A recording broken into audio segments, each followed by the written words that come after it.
Tes wawasan kebangsaan alih fungsi pegawai KPK menjadi ASN menimbulkan polemik tidak hanya karena puluhan pegawai KPK dinyatakan tidak lolos, namun juga terkait beredarnya informasi substansi dari tes tersebut. Selain polemik tes wawasan kebangsaan, saat ini aparat gabungan tengah berjibaku mencegah gelombang pemudik menuju kampung halaman. Tujuannya hanya satu, yakni mencegah terjadinya lonjakan pandemi COVID-19. Dua polemik tersebut ramai mewarnai pemberitaan media nasional selama sepekan terakhir. Dan di sesi pertama editorial view malam ini kita akan mendengar bagaimana sudut pandang media melihat polemik tes kebangsaan pegawai KPK. Namun terlebih dahulu saya akan sapa narasumber kita malam ini, Revolusi Riza, Wakil Pimpinan Redaksi CNN Indonesia TV. Selamat malam Mas Revo. Selamat malam, Yud. Ya Mas Revo, kalau kita bicara mengenai tes wawasan kebangsaan ini menjadi viral dan menjadi perbincangan ya.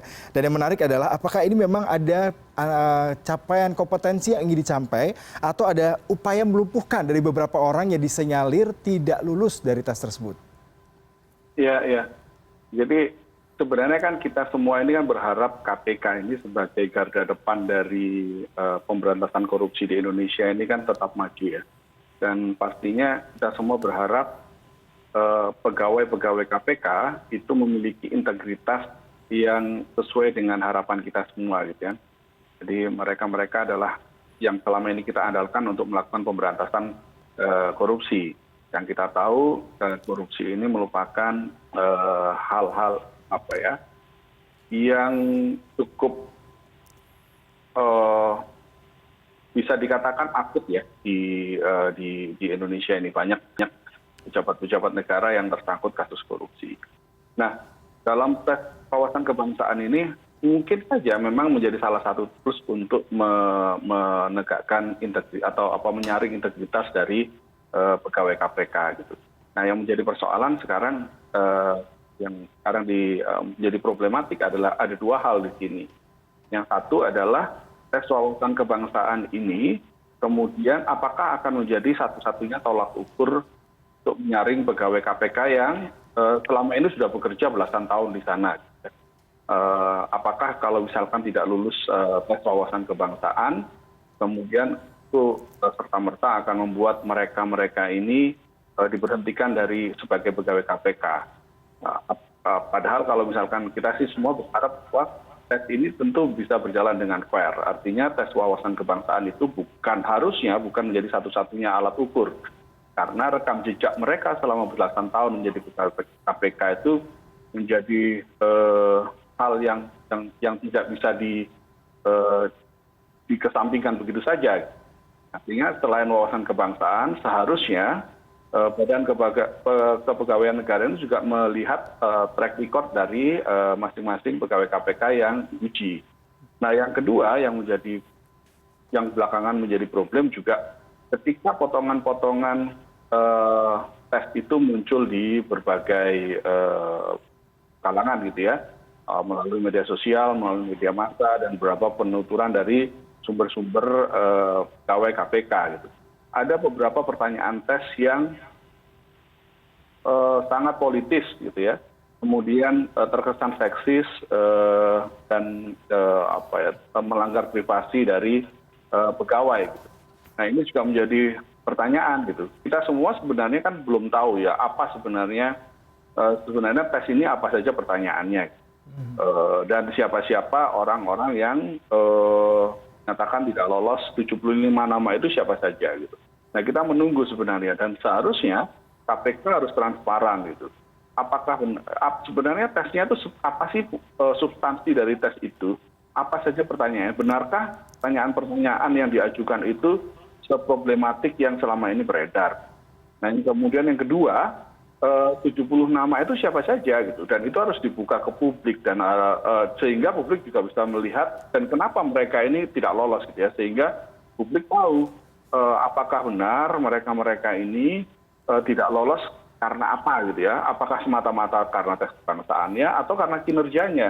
Karena kalau misalkan tes wawasan kebangsaan ini kan biasanya kan oke lah kalau misalkan itu diajukan untuk calon pegawai. Tapi kalau misalkan untuk pegawai yang sudah bekerja bertahun-tahun, bahkan belasan tahun, bahkan ada yang sejak KPK itu berdiri, seharusnya tes wawasan kebangsaan itu tidak menjadi satu-satunya alat ukur. Tapi juga seharusnya juga melihat track record dari kinerja mereka.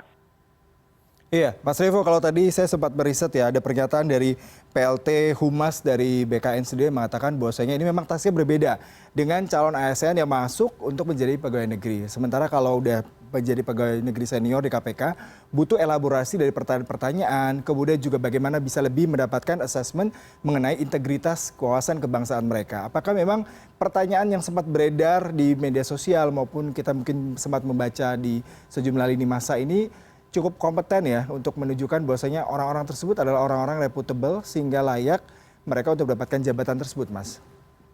Nah itu dia Yud, kita kan sebenarnya belum pernah tahu ya, sebenarnya yang diajukan itu pertanyaannya seperti apa. Tapi kalau benar pertanyaan-pertanyaan yang diajukan itu seperti yang beredar, tentu kita cukup wajar kalau banyak orang kemudian mengelus dada dan memprotes hal ini. Apa relevansi pertanyaan misalkan sholat itu menggunakan kunut atau tidak misalnya? Itu kan sangat-sangat bahkan di kita sebagai saya misalnya sebagai yang beragama Islam sejak dulu sudah selesai itu perdebatan kunut dan tidak kunut itu kan tidak relevan dipertanyakan dalam sebuah uji kepegawaian gitu dan kewawasan kebangsaan misalnya. Itu menjadi ukuran apa?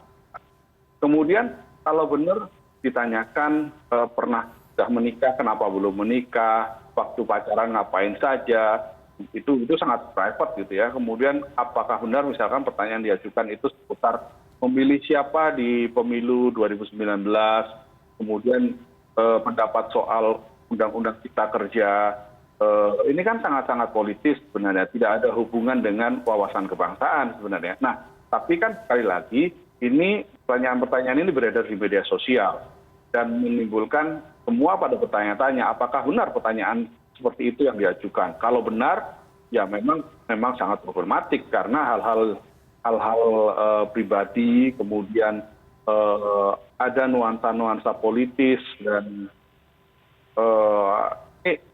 sangat-sangat private itu masuk gitu dalam pertanyaan.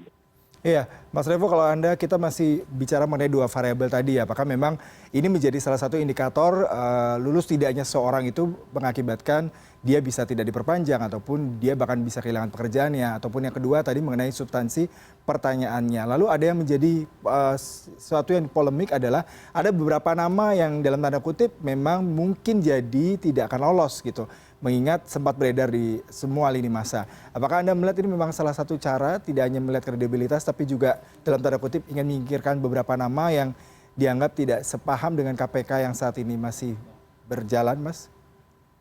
Ya, itu dia. Kita semua sekarang menuntut transparansi ya. Entah itu transparansi akan disampaikan oleh KPK sebagai lembaga, siapa 75 nama itu dan kenapa kemudian tidak lolos, atau dari BKN.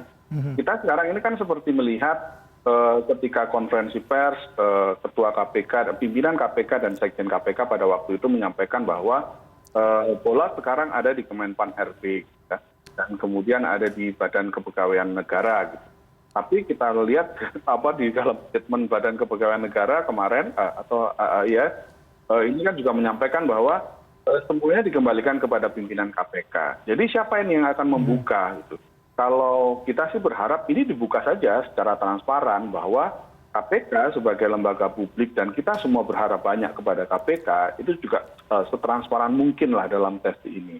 Siapa nama-nama itu dan kenapa tidak lolos? Karena ada beberapa dalam yang media massa menangkap ya, ada beberapa nama yang selama ini dianggap jangan misalnya dengan pimpinan KPK. Kemudian ada juga nama yang selama ini sudah mendapatkan piagam penghargaan dari negara, kemudian menjadi pengajar untuk wawasan kebangsaan di beberapa instansi atau sekolah tinggi yang untuk pegawai negara. Tapi justru ketika beliaunya ini dites, dianya sendiri tidak lolos. Nah ini kan memunculkan pertanyaan ya, kenapa dia tidak lolos? Padahal selama ini dia sudah mendapatkan penghargaan dari negara, kemudian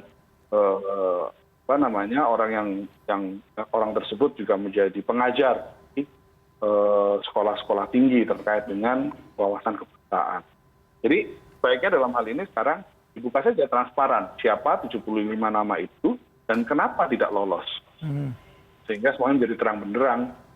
Ya, baik Mas Revo, ini berbicara mengenai kompetensi tes dari kewawasan kebangsaan ini, apakah memang substansinya bisa meningkatkan kredibilitas, kemampuan mereka, ataupun justru malah tadi seperti kita asumsikan ada upaya untuk melemahkan KPK sendiri, ataupun juga banyak persepsi dan argumen di masyarakat. Semoga KPK akan segera memberikan transparansi mengenai hasil tes kepegawaian ini, sehingga masyarakat jadi tidak bertanya-tanya.